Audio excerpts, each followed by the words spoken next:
Bella never imagined that one day she would leave behind a promising career in finance to return to her family's small gourmet food shop.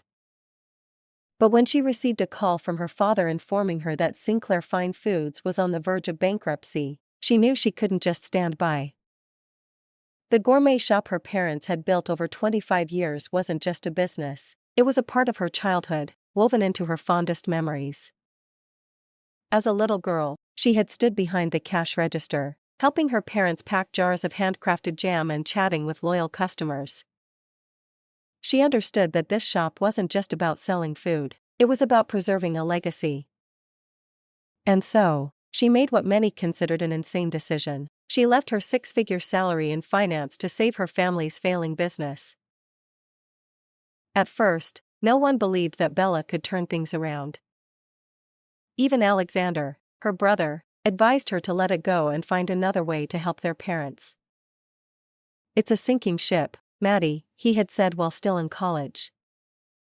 Let it go. But Bella couldn't.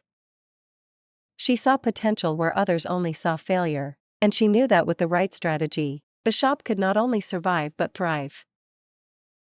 The first few years were brutal. The shop was nearly out of funds, customer traffic was dwindling, and debts were piling up. Bella had to do everything herself, from working the register during the day, to managing inventory at night, to negotiating with suppliers to renegotiate contracts. She made painful but necessary decisions, including selling their second store to consolidate resources. She also modernized the accounting system and found ways to cut operating costs. But cost-cutting alone wasn't enough. Bella knew that for the business to truly grow, it needed a new direction. She realized that the gourmet food market was changing, with younger customers seeking online convenience and personalized food experiences. So, she devised a bold plan to launch an e-commerce platform, allowing customers across the U.S. to order Sinclair Fine Foods handcrafted jams, sauces, and condiments right to their doorstep. Building this platform was no easy feat. Bella had to mortgage her apartment to fund the website and expand production. For 6 months, she even slept in the storage room because she couldn't afford both rent and business expenses. But her relentless effort paid off. A viral blog post from a well-known food influencer unexpectedly brought thousands of new customers to their website. Seizing the momentum, Bella introduced a subscription box model, where customers could receive curated selections of Sinclair Fine Foods specialties every month. Within a year, the service had grown to 20,000 subscribers, providing a stable revenue stream that lifted the company out of financial distress. Not stopping there, Bella pursued strategic partnerships with national grocery chains and high-end retailers. Through persistence and sharp business acumen, she successfully secured distribution deals with 3 major gourmet supermarket chains, making Sinclair Fine Foods a household name across 48 states. What had once been a small neighborhood shop was now a rapidly expanding national brand. Despite these incredible achievements, Bella faced an obstacle she hadn't expected: her own family's reluctance to acknowledge her success. While her parents were grateful that she had saved the business, they still saw her role as temporary. Alexander, the eldest son, was always meant to take over. No matter how much Bella had accomplished, the unspoken family tradition dictated that leadership would ultimately belong to him. Still, Bella had no regrets. Whether her family recognized it or not, she was the one who had transformed Sinclair Fine Foods from a struggling shop into a thriving national brand. And when she finally secured an $8 million investment, she thought she had proven herself once and for all, that her vision, her dedication, and her sacrifices had finally been acknowledged. But she was wrong. Because just when she believed she had secured her place at the top, her mother calmly told her that Alexander would be returning to take over as CEO. That all her hard work had merely been laying the foundation for him. But Bella was no fool. She hadn't walked away from a successful career just to be a placeholder for someone else. She would not let anyone take away what she had built with her own blood, sweat, and tears.